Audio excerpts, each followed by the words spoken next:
Você pode não conhecer a MotoGP nos mínimos detalhes, mas se estiver no planeta Terra nos últimos 25 anos com algum apreço por esportes, qualquer que seja, já ouviu falar de Valentino Rossi. E se gosta de esporte a motor, então duvido que não saiba bem quem é Jorge Lorenzo. É apenas uma consequência que saiba, então, da duradoura e espinhosa rixa dos dois. Se Rossi é sinônimo do Mundial de Motovelocidade e um dos maiores, se não o maior, responsável pelo atual status do campeonato, Lorenzo é seu grande nêmesis. Rossi e Lorenzo. Yamaha. Títulos. A história da dupla, que começou por puro medo da fábrica japonesa ficar de mãos abanando para a Fórmula 1, rendeu 5 títulos mundiais e uma relação tão ruim quanto marcante. A rivalidade nasceu quase junto ao primeiro sinal de relação entre Valentino e Jorge. O desprezo mútuo e automático foi facilitado pelo contexto. Lorenzo, a próxima promessa da Espanha e do mundo do motociclismo, contratado para ser companheiro de Rossi no auge. Campeão nos 2 primeiros anos de Yamaha, 2004 e 2005, é bem verdade que o italiano vinha de 2 anos sem o caneco. Campeonatos estes que pararam nas mãos de Nick Hayden e a Honda em 2006 e Casey Stoner e a Ducati em 2007. Mas o resultado desse golpe duplo não tinha tanto assim a ver com o movimento dos japoneses. Rossi ainda estava no auge, seguia sendo o melhor do grid e tinha mais sucesso no caminho.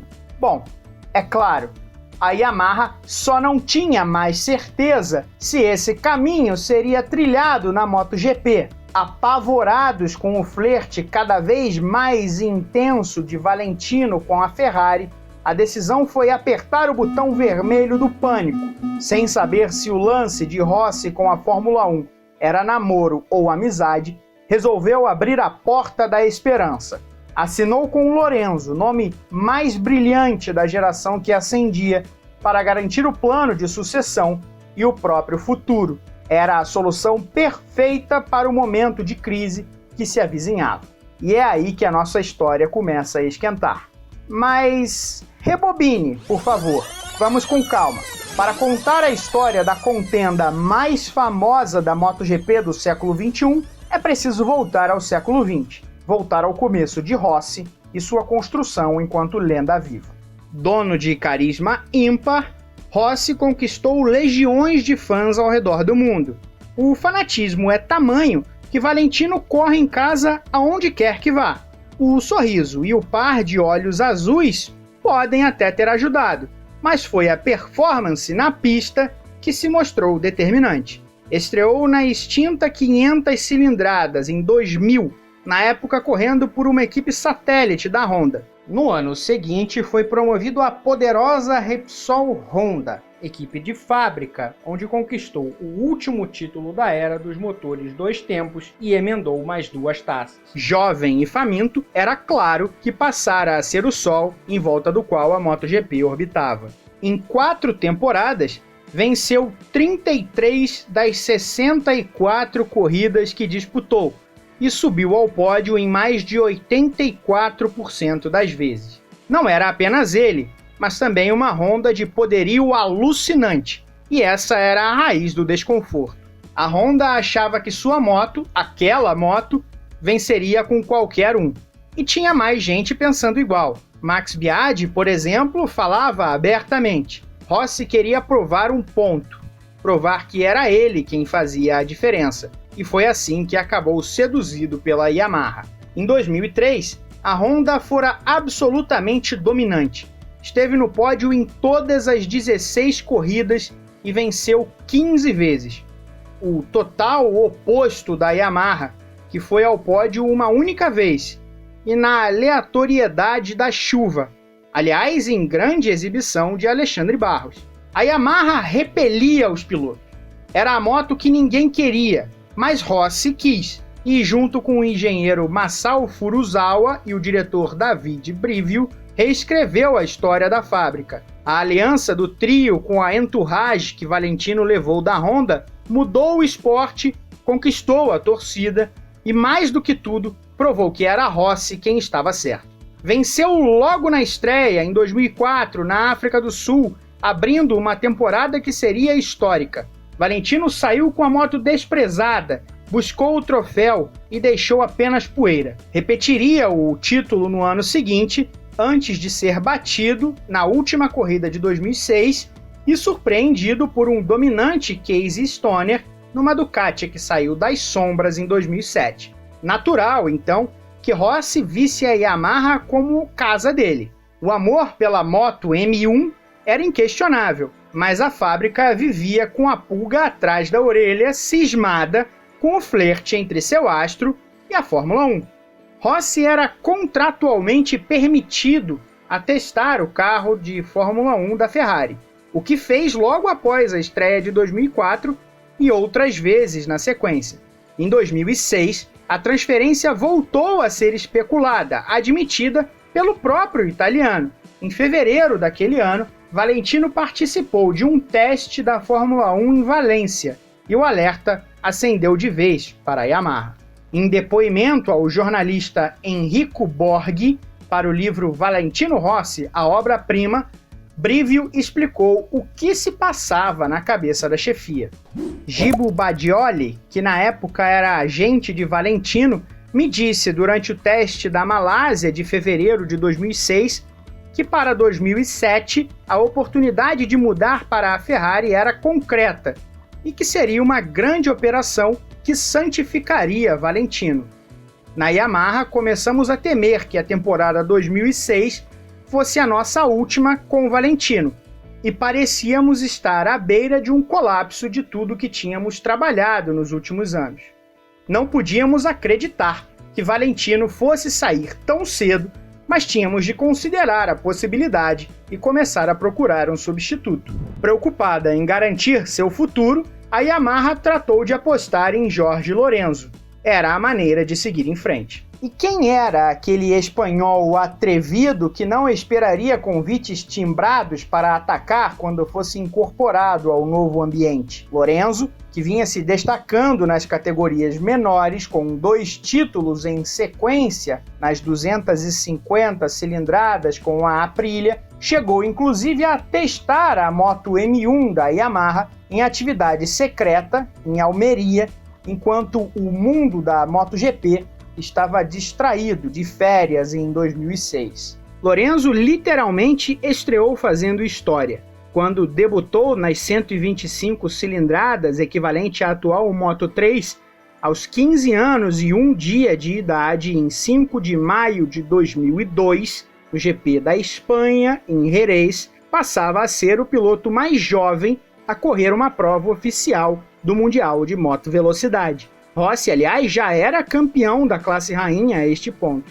A primeira vitória veio no ano seguinte, no Brasil, numa 125 cilindradas recheada de talentos. Dani Pedrosa foi o campeão, enquanto Héctor Barberá, Andrea Dovizioso e Casey Stoner, além de Mika Kallio, fizeram todos eles mais pontos que Lorenzo. Mas Jorge, além de mais novo e menos experiente que os outros, tinha ainda a pior moto possível, a espanhola Derby. No melhor dos esforços contra a própria máquina, foi 4º colocado em 2004. Mesmo sem título, era hora de subir para as 250 cilindradas, que na sequência natural é o equivalente à Moto 2. Sempre o novato da geração, terminou atrás do campeão Pedrosa, de Stoner, e Dovizioso, agora a bordo de uma Honda, e ainda recebeu um enorme sinal amarelo do Mundial. Foi banido do GP da Malásia por conta de um comportamento perigoso ao longo da corrida anterior no Japão. Lorenzo carregaria mais que uma punição séria e alguns pódios de 2005. A primeira rivalidade no Mundial, por exemplo.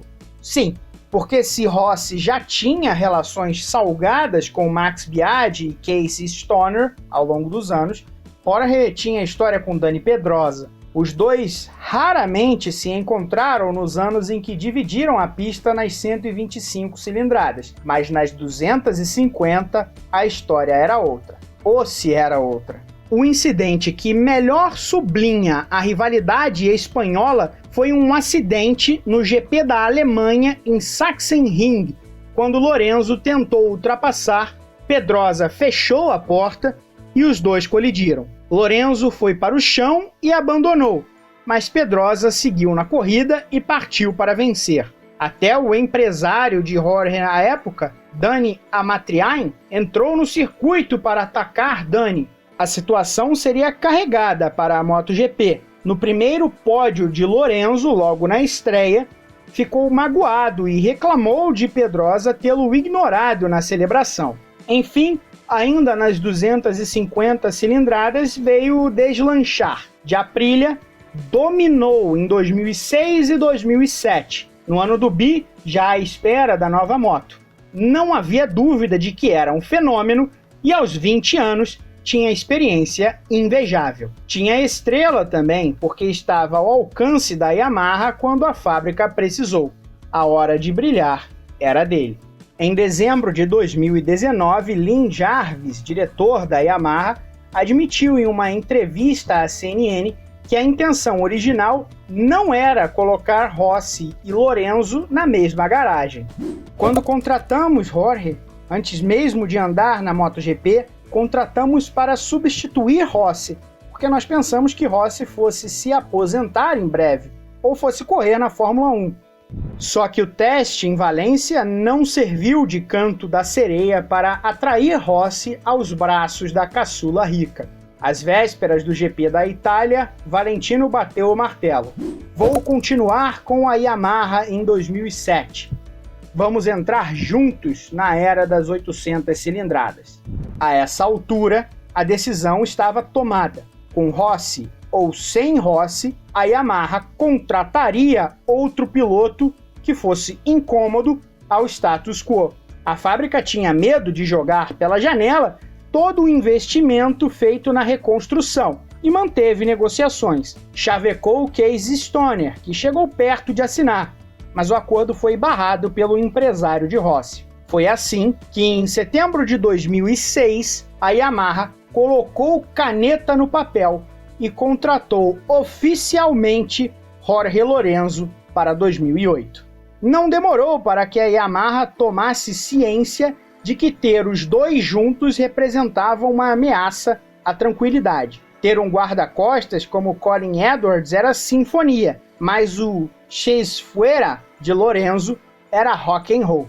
Mas o problema, ao menos por enquanto, era de ordem financeira. Já no começo de 2007, a fábrica armou uma pequena estrutura para cuidar de Lorenzo no ano seguinte. Manteria Edwards ao lado de Valentino no time principal e teria uma espécie de equipe B, mas de fábrica, para o novato. E parecia estar disposta a bancar a operação, mesmo que não encontrasse patrocinadores. Quando David Brivio se ocupava de estruturar a garagem de Lorenzo, um telefonema de Lin Jarvis transformou a história. A Yamaha tinha mudado o plano. Jorge formaria par com Valentino, com Colin transferido para a Tech 3. Era o começo da crise econômica de 2008. Brivio sabia que seria difícil lidar com os dois juntos e, insatisfeito com a postura da Yamaha, chegou a se demitir, mas sua saída não foi aceita. Queriam alguma solução. E eureka! A solução era dividir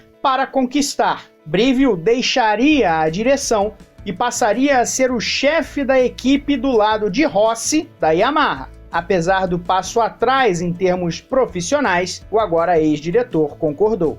Depois de tantos desencontros, um golpe de sorte. Incomodado com a derrota de 2007, Rossi quis mudar para os pneus Bridgestone e a Michelin pediu atenção máxima para evitar a transferência de informações de um boxe para o outro. O outro, no caso, era o do espanhol, que seguia com os pneus franceses. Foi a contribuição necessária para mantê-lo separado de Rossi. Separado, inclusive fisicamente. No arranca-rabo entre as fornecedoras de pneus, a Yamaha foi uma das equipes a lançar o hoje infame muro que separava os dois lados da garagem.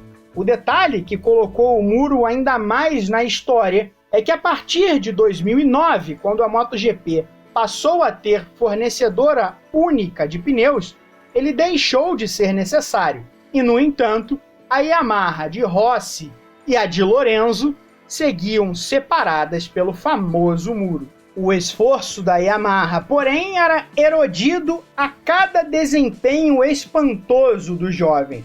Enquanto Rossi e Masao Furuzawa, pai do projeto M1, ocupavam-se com o desenvolvimento de uma moto que quase nada tinha em comum com a antecessora, o espanhol chegou faminto à classe rainha. Tinha 21 anos e sangue nos olhos.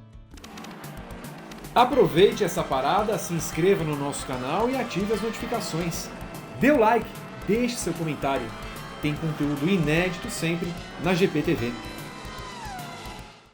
Lorenzo cravou poles nas 3 primeiras corridas que disputou na MotoGP. Foi ao pódio em todas elas e na terceira, em Portugal, venceu. Mas a própria classe rainha tratou de colocar freios no jovem Lorenzo. Na China, corrida seguinte, sofreu queda forte nos treinos livres e fraturou os tornozelos. Ao passo que Lorenzo lutava com lesões e a inconstância do noviciado, Rossi estava numa missão: vingar a derrota para Stoner no ano anterior. Com 9 vitórias e 16 pódios em 18 corridas, alcançou o hexa da MotoGP. Lorenzo acompanhava distante. A revolução no projeto da M1 e a escolha pelos pneus Bridgestone, uma responsabilidade que Rossi chamou para si, tinham dado resultado. Valentino tinha colocado a Yamaha de volta ao topo, mas o incômodo permanecia. O inimigo ainda morava ao lado, e mais cedo ou mais tarde, a paz armada viraria conflito. Em 2009, a Yamaha desenvolveu a moto ainda mais e colocou Lorenzo na briga pelo título, agora com os mesmos pneus e o mesmo equipamento. Disposto a destronar Rossi, Jorge começou o ano com um 3º lugar no Qatar e uma vitória no Japão. A moto do italiano tinha um problema que só viria à tona mais tarde, mas foi o suficiente para o espanhol alfinetar. Valentino perdeu para alguém que tem a mesma moto e os mesmos pneus. Ele vai ter de pensar nisso agora. Rossi venceu em Jerez, enquanto Lorenzo caiu. Na França, Rossi caiu depois de uma escorregada e foi 16º, e Jorge voltou ao topo do pódio e passou à frente na classificação. Na Itália, foi Stoner quem venceu e passou a liderar. Era uma fase muito complicada para nós. Lorenzo estava crescendo e tínhamos de fazer algo para detê-lo.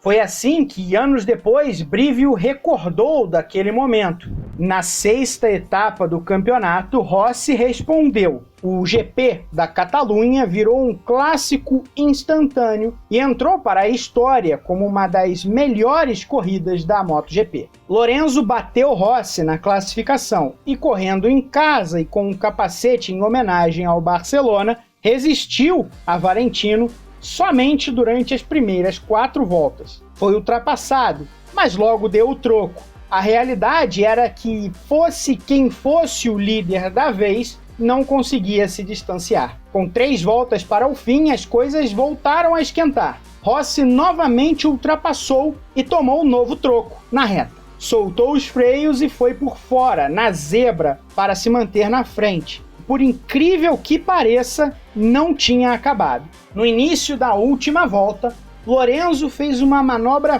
firme na primeira curva para reassumir a liderança. Rossi respondeu na curva 4, mas Jorge deu o troco já na saída do contorno e tratou de trancar todas as portas seguintes. Rossi inventou um ponto de ultrapassagem na última curva, passou por dentro num espaço que alguém mais desavisado juraria não existir e venceu para ser ovacionado na terra do companheiro. A rivalidade estava oficialmente estabelecida. Meses atrás, ainda em 2019, Lorenzo lembrou aquela corrida em uma entrevista à emissora britânica de TV BT Sports e admitiu que pecou pela inexperiência. Uma parte de mim não esperava aquela manobra. Fui um pouco teimoso demais para realmente fechar a porta. Estava com um pouco de medo de mudar a linha da corrida que eu tinha feito durante todo o tempo. Foi por isso que eu não soube o que fazer e ele tirou proveito da situação. Eu tinha 22 anos, Valentino já tinha quase 30. Digamos que ele sempre freou melhor e mais tarde do que eu em circunstâncias normais. Mas aquela foi uma vitória decisiva para Rossi em 2009. O italiano saiu de Barcelona empatado com Lorenzo e Stoner na liderança do campeonato. Todos tinham 106 pontos. O australiano, porém, vinha sentindo os efeitos de uma intolerância à lactose até então desconhecida, e que o tirou de 3 corridas e de qualquer chance de título. Lorenzo teve a confiança abalada na Catalunha. O vencedor daquela corrida seria crucial para o desenvolvimento do campeonato. Infelizmente para mim, eu perdi. E felizmente para Valentino, ele venceu e mudou o campeonato. Quando Lorenzo voltou a vencer, já era tarde. Rossi disparara na liderança e encaminhara mais um título da MotoGP, o que, é claro, não impedia o espanhol de atacar fora da pista. Tenho meu chefe dos mecânicos, que é quem acerta minha moto. De fato, em algumas corridas a equipe de Valentino copiou a minha configuração. Tenho quase certeza de que em algumas provas mudaram a moto de Valentino seguindo as nossas instruções. É normal, a telemetria de Rossi está disponível para mim e a minha para ele. Completadas as 19 etapas, Rossi fechou o ano 45 pontos na frente. Na comemoração, tirou onda ao usar uma camisa que estampava a frase "Galinha velha ainda dá bom caldo". Mas 2010 seria o ano do troco. Lorenzo abriu o campeonato com 12 pódios seguidos, 7 vitórias. Rossi, por outro lado, resolveu ser humano de novo. Primeiro ao cair num treino de motocross e lesionar nervos e tendões do ombro direito. Depois, em 5 de junho, no terceiro treino livre em Mugello, sofreu uma violenta queda e acabou com fratura exposta na perna direita.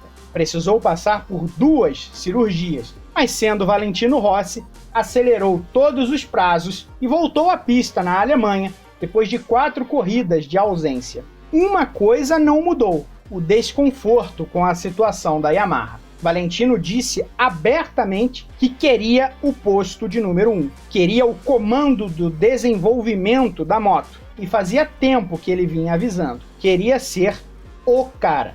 A Yamaha tem de decidir entre mim e Jorge para 2011. Eu tenho a ótima possibilidade de me juntar à Ducati. No GP do Qatar de 2010, a Yamaha abriu o jogo e informou a Rossi que Lorenzo era fundamental. O espanhol agora teria tratamento idêntico. Valentino teria de aceitar dividir o desenvolvimento da moto. Em processo de aposentadoria, o cabeça técnico de todo aquele sucesso, Furuzawa, não pôde brigar por Rossi, mas propôs adiar a aposentadoria para o italiano permanecer por mais um contrato. Era tarde demais. Em Indianápolis, Gabriele Del Torchio, então diretor executivo da Ducati, anunciou a contratação de Rossi. 2010 marcaria o fim de uma das mais vitoriosas histórias da MotoGP. A Yamaha publicou uma carta de despedida, escrita à mão, pelo agora desertor.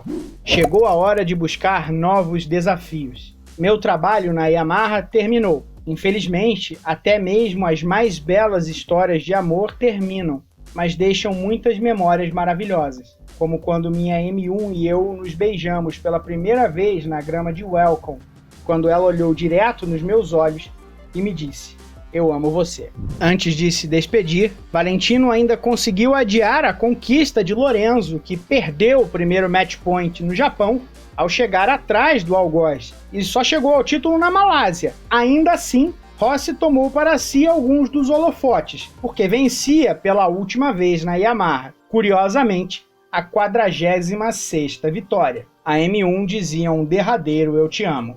Mas aquele não era o fim, nem da passagem de Rossi pela Yamaha e nem tampouco da parceria e rivalidade com Lorenzo. Os anos na Ducati não foram como imaginados. A fábrica italiana falhou em entregar a moto prometida, competitiva e rápida, e logo Rossi percebeu que tinha se enfiado numa furada. Ainda no primeiro ano, recorreu a Furuzawa. Estava arrependido, queria voltar. Então o líder do time, Lorenzo, que aliás foi sempre bastante elegante com o sofrimento de Valentino a bordo da moto vermelha, não impôs dificuldades. O famoso e infame muro que dividiu os boxes da Yamaha não seria levantado outra vez. Caso Valentino volte à Yamaha, da minha parte, claro, não vai haver muro nenhum. Eu sempre achei que era desnecessário e ainda acredito nisso. Valentino é um bom piloto, venceu muitos títulos e muitas corridas. Acho que ele ainda pode ser competitivo na MotoGP, então é um piloto interessante para a Yamaha.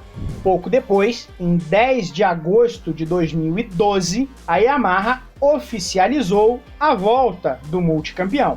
Acho que a nossa relação melhorou, embora talvez porque estivéssemos em equipes diferentes. É uma boa notícia para a Yamaha, pois conquistamos muitos bons resultados juntos. É uma grande motivação tê-lo de volta, porque sempre gosto de ter os melhores pilotos na minha garagem. Valentino é um deles. Rossi, porém, encontrou uma casa diferente em 2013. Lorenzo tinha sido campeão no ano anterior, enquanto o italiano ainda tentava entender se podia ser competitivo na Ducati. A rivalidade dos dois foi deixada de lado pela estreia impressionante de Marc Marquez. Lorenzo ainda tentou encarar o compatriota em 2013 e levou a briga até a última corrida, mas pouco pôde fazer. Rossi teve a chance de comemorar o retorno às vitórias em Assen naquele ano. Em 2014, Marc foi ainda mais dominante. Terminou o campeonato campeão com folga. Rossi cresceu, venceu 2 vezes, foi ao pódio em 13 e acabou vice-campeão. Lorenzo também venceu 2, mas teve 11 pódios e acabou em terceiro. A briga entre os dois só esquentou mesmo em 2015, quando se enfrentaram pelo título da MotoGP uma última vez e até a etapa final. Rossi passou boa parte daquele campeonato na liderança da tabela, mas Lorenzo venceu mais vezes, 7 contra 4. Mas briga mesmo aconteceu entre Rossi e Marquez. O piloto do número 46 acusou o espanhol de atuar em favor de Jorge, o que levou a um lance polêmico no GP da Malásia. Valentino e Marc tiveram uma briga feroz, que acabou com o espanhol no chão e o italiano acusado de ter chutado o rival, punido na final de Valência. O 7 vezes campeão da MotoGP, então, tentou recorrer ao Tribunal Arbitral do Esporte. E mesmo a revelia da Yamaha, Lorenzo tentou se meter no processo, mas acabou barrado pela corte, que permitiu apenas a inclusão de documentos entregues pelos advogados do espanhol. Máximo Meregali, então chefe da Yamaha, deixou claro que não havia gostado. Estamos muito decepcionados com Jorge Lorenzo, não pelo fato dele ter decidido entrar como parte do processo de Rossi no TAS, mas por não ter nos informado antes, como o Valentino fez durante todos os momentos. O TAS, todavia, não atendeu o pedido de Rossi de suspender a punição, e assim teve de largar em último em Valência, enquanto Lorenzo ficou com a pole e venceu. Valentino remou até o 4º posto, mas perdeu o título por 5 pontos.